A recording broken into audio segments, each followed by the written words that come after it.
Chapter 3 The Letters from No One. The escape of the Brazilian boa constrictor earned Harry his longest ever punishment. By the time he was allowed out of his cupboard again, the summer holidays had started and Dudley had already broken his new video camera, crashed his remote control airplane, and first time out on his racing bike, knocked down old Mrs. Fig as she crossed Private Drive on her crutches. Harry was glad school was over, but there was no escaping Dudley's gang, who visited the house every single day. Piers, Dennis, Malcolm, and Gordon were all big and stupid, but as Dudley was the biggest and stupidest of the lot, he was the leader. The rest of them were all quite happy to join in Dudley's favourite sport, Harry hunting. This was why Harry spent as much time as possible out of the house, wandering around and thinking about the end of the holidays, where he could see a tiny ray of hope. When September came, he would be going off to secondary school and, for the first time in his life, he wouldn't be with Dudley. Dudley had been accepted at Uncle Vernon's old private school, Smeltings. Piers Polkus was going there too. Harry, on the other hand, was going to Stonewall High, the local public school. Dudley thought this was very funny. They stuffed people's heads down the toilet the first day at Stonewall, he told Harry. Want to come upstairs and practice? No, thanks, said Harry. The poor toilets never had anything as horrible as your head down it might be sick. Then he ran, before Dudley could work out what he'd said. One day in July, Aunt Petunia took Dudley to London to buy his Smeltings uniform, leaving Harry at Mrs. Fig's. Mrs. Fig wasn't as bad as usual. It turned out she'd broken her leg tripping over one of her cats, and she didn't seem quite as fond of them as before. She let Harry watch television and gave him a bit of chocolate cake that tasted as though she'd had it for several years. That evening, Dudley paraded around the living room for the family in his brand new uniform. Smeltings boys wore maroon tailcoats, orange knickerbockers and flat straw hats called boaters. They also carried knobbly sticks, used for hitting each other, while the teachers weren't looking. This was supposed to be good training for later life. As he looked at Dudley in his new knickerbockers, Uncle Vernon said gruffly that it was the proudest moment of his life. Aunt Petunia burst into tears and said she couldn't believe it was her ickle Dudlikins. He looked so handsome and grown up. Harry didn't trust himself to speak. He thought 2 of his ribs might already have cracked from trying not to laugh. There was a horrible smell in the kitchen the next morning when Harry went in for breakfast. It seemed to be coming from a large metal tub in the sink. He went to have a look. The tub was full of what looked like dirty rags swimming in grey water. What's this? He asked Aunt Petunia. Her lips tightened as they always did if he dared to ask a question. Your new school uniform, she said. Harry looked in the bowl again. Oh, he said. I didn't realise it had to be so wet. Don't be stupid, snapped Aunt Petunia. I'm dyeing some of Dudley's old things grey for you. It'll look just like everyone else's when I've finished. Harry seriously doubted this, but thought it best not to argue. He sat down at the table and tried not to think about how he was going to look on his first day at Stonewall High, like he was wearing its of old elephant skin. Probably Dudley and Uncle Vernon came in both with wrinkled noses because of the smell from Harry's new uniform. Uncle Vernon opened his newspaper as usual and Dudley anged a smelting stick, which he carried everywhere, on the table. They heard the click at the mail slot and flop of letters on the doormat. Get the mail, Dudley, said Uncle Vernon from behind his paper. Make Harry get it. Get the mail, Harry. Make Dudley get it. Poke him with your smelting stick, Dudley. Harry dodged the smelting stick and went to get the mail. 3 things lay on the doormat: a postcard from Uncle Vernon's sister Marge, who was vacationing on the Isle of Wight, a brown envelope that looked like a bill, and a letter for Harry. Harry picked it up and stared at it, his heart twining like a giant elastic band. No one, ever in his whole life, had written to him. Who would? He had no friends, no other relatives. He didn't belong to the library, so he'd never even got rude notes asking for books back. Yet here was, a letter, addressed so plainly there could be no mistake. Mr. H. potted the cupboard under the stairs, 4 Private Drive, Little Winnings. Through the envelope was thick and heavy, made of yellowish parchment, and the address was written in emerald green ink. There was no stamp. Turning the envelope over, his hand trembling, Harry saw a purple wax seal bearing a coat of arms, a lion, an eagle, a badger, and a snake surrounding a large litter H. Hurry up, boy, shouted Uncle Vernon from the kitchen. What are you doing? Checking for letter bombs. He chuckled at his own joke. Harry went back to the kitchen, still staring at his letter. He handed Uncle Vernon the bill and the postcard, sat down, and slowly began to open the yellow envelope. Uncle Vernon ripped open the bill, snorted in disgust, and flipped over the postcard. Marge is ill, he informed Aunt Petunia. Ate a funny whelk. Dad, said Dudley suddenly. Dad, Harry's got something. Harry was on the point of unfolding his letter, which was written on the same heavy parchment as the envelope, when it was jerked sharply out of his hand by Uncle Vernon. That's mine, said Harry, trying to snatch it back. Who'd be writing to you? Sneered Uncle Vernon, shaking the letter open with one hand and glancing at it. His face went from red to green faster than a set of traffic lights. And it didn't stop there. Within seconds it was the greyish white of old porridge. Peepy Petunia, he gasped. Dudley tried to grab a letter to read it, but Uncle Vernon held it high out of his reach. Aunt Petunia took it curiously and read the first line. For a moment, it looked as though she might faint. She clutched her throat and made a choking noise. Vernon. Oh my goodness, Vernon. They stared at each other, seeming to have forgotten that Harry and Dudley were still in the room. Dudley wasn't used to being ignored. He gave his father a sharp tap on the head with his smelting stick. I want to read that letter, he said loudly. Want to read it? Said Harry furiously. As it's mine. Get out, both of you, croaked Uncle Vernon, stuffing the letter back inside its envelope. Harry didn't move. I want my letter.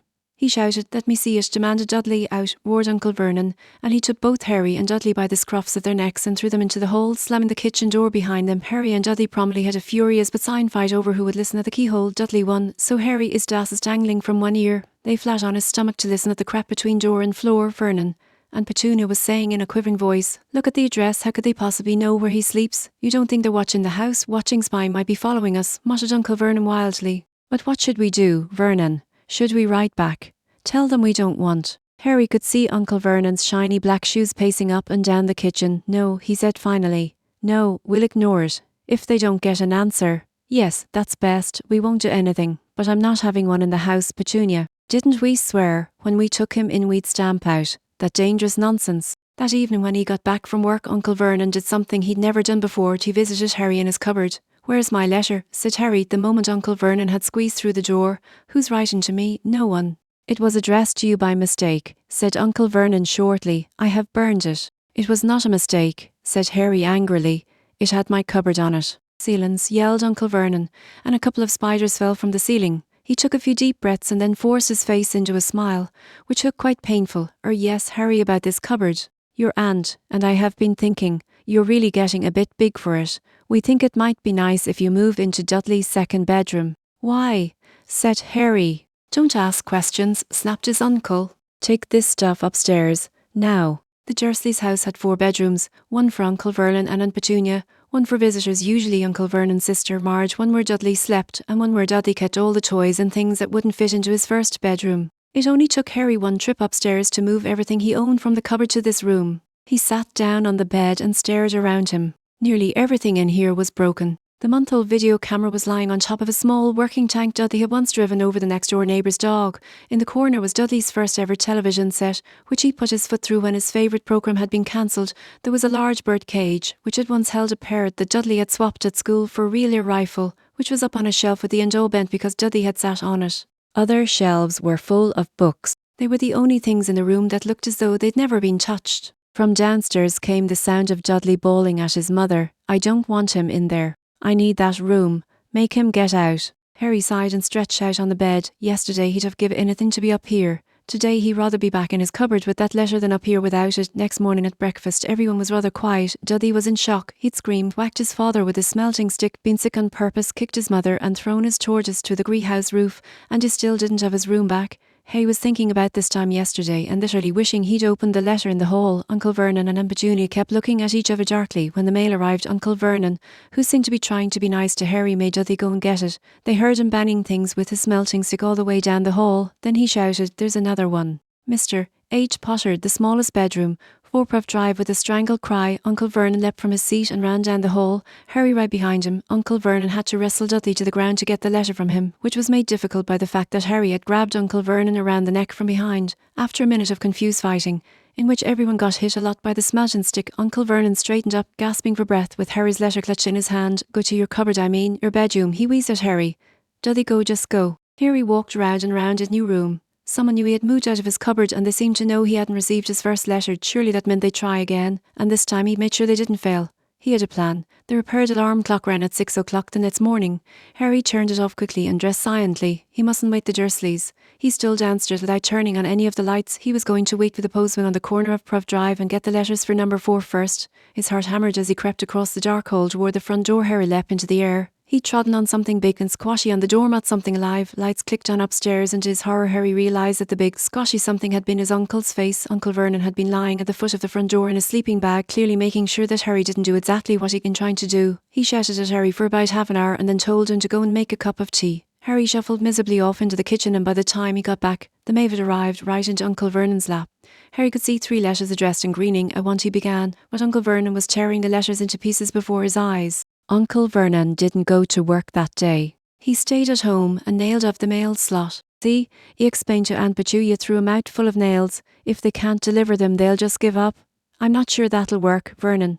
Oh, these people's minds work in strange ways, Petunia. They're not like you and me, said Uncle Vernon, trying to knock in a nail with the piece of fruitcake Aunt Petunia had just brought him. On Friday, no less than 12 letters arrived for Harry. As they couldn't go through the mail slot, they had been pushed under the door, slotted through the sides, and a few even forced through the small window in the downstairs bathroom. Uncle Vernon stayed at home again. After burning all the letters, he got out a hammer and nails and boarded up the cracks around the front and back doors so no one could go out. He hum-tiptoed through the tulips as he worked, and jumped at small noises. On Saturday, things began to get out of hand. 24 letters to Harry found their way into the house, rolled up and hidden inside each of the 24 eggs that their very confused milkman had handed him Petunia through the living room window. While Uncle Vernon made furious telephone calls to the post office and the dairy trying to find someone to complain to, Aunt Petunia shredded the letters in her food processor. Who on earth wants to talk to you this badly? Dudley asked Harry in amazement. On Sunday morning, Uncle Vernon sat down at the breakfast table looking tired and rather ill, but happy. No post on Sundays, he reminded them cheerfully, as he spread marmalade on his newspapers. No damn letters today. Something came whizzing down the kitchen chimney as he spoke and caught him sharply on the back of the head. Next moment, 30 or 40 letters came pelting out of the fireplace like bullets. The Dursleys ducked, but Harry leapt into the air trying to catch one. Out. Out. Uncle Vernon seized Harry around the waist and threw him into the hole. When Aunt Petunia and Dudley had run out with their arms over their faces, Uncle Vernon slammed the door shut. They could hear the letters still streaming into the room, bouncing off the walls and floor. That does it, said Uncle Vernon, trying to speak calmly, but pulling great dust out of his moustache at the same time. I want you all back here in 5 minutes ready to leave. We're going away.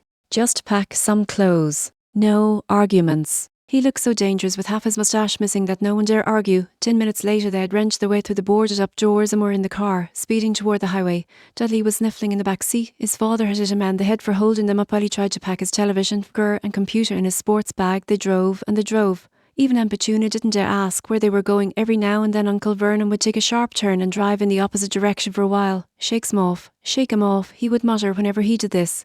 They didn't stop to eat or drink all day. By nightfall, Dudley was howling. He'd never had such a bad day in his life. He was hungry. He'd missed 5 television programs he'd wanted to see, and he'd never gone so long without blowing up an alien on his computer. Uncle Vernon stopped at last outside a gloomy-looking hotel on the outskirts of a big city. Dudley and Harry shared a room with twin beds and damp, musty sheets. Dudley snored, but Harry stayed awake, sitting on the windowsill, staring down at the lights of passing cars and wondering. They ate stale cornflakes and cold tinned tomatoes on toast for breakfast the next day. They had just finished when the owner of the hotel came over to their table. Excuse me, but is one of you Mr. H. Potter? Only I got about 100 of these at the front desk. She held up a letter so they could read the green ink address. Mr. H. Potter, room 17, Railview Hotel, Cokeworth. Harry made a grab for the letter, but Uncle Vernon knocked his hand out of the way. The woman stared. I'll take them, said Uncle Vernon, standing up quickly and following her from the dining room.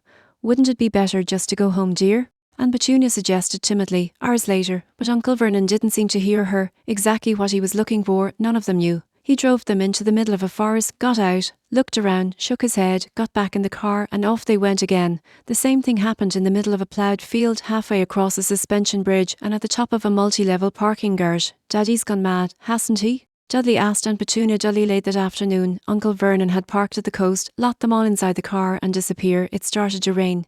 Great drops beat on the roof of the car. Dudley snivelled. It's Monday, he told his mother. The great Humberto's on tonight. I want to stay somewhere with a television Monday. This reminded Harry of something. If it was Monday, and you could usually count on Dudley to know the days of the week, because of television, then tomorrow, Tuesday, was Harry's 11th birthday. Of course, his birthdays were never exactly fun last year. The Dursleys had given him a coat-hanger and a pair of Uncle Vernon's old socks. Still, you weren't 11 every day. Uncle Vernon was back and he was smiling. He was also carrying a long, thin package and didn't answer Aunt Petunia when she asked what he bought and the perfect place. He said, come on, everyone out. It was very cold outside the car. Uncle Vernon was pointing at what looked like a large rock way out at sea. Perched on top of the rock was a most miserable little shack you could imagine. One thing was certain, there was no television in there. Storm forecast for tonight, said Uncle Vernon gleefully, clapping his hands together, and this gentleman's kindly agreed to lend us his boat. A toothless old man came ambling up to them, pointing, with a rather wicked grin, at an old rowboat bobbing in the iron grey water below them. I've already got us some rations, said Uncle Vernon, so all aboard. It was freezing in the boat, icy sea spray and rain crept down their necks and a chilly wind whipped their faces. After what seemed like hours, they reached the rock, where Uncle Vernon, slipping and sliding, led the way to the broken-down house. The inside was horrible, it smelled strongly of seaweed.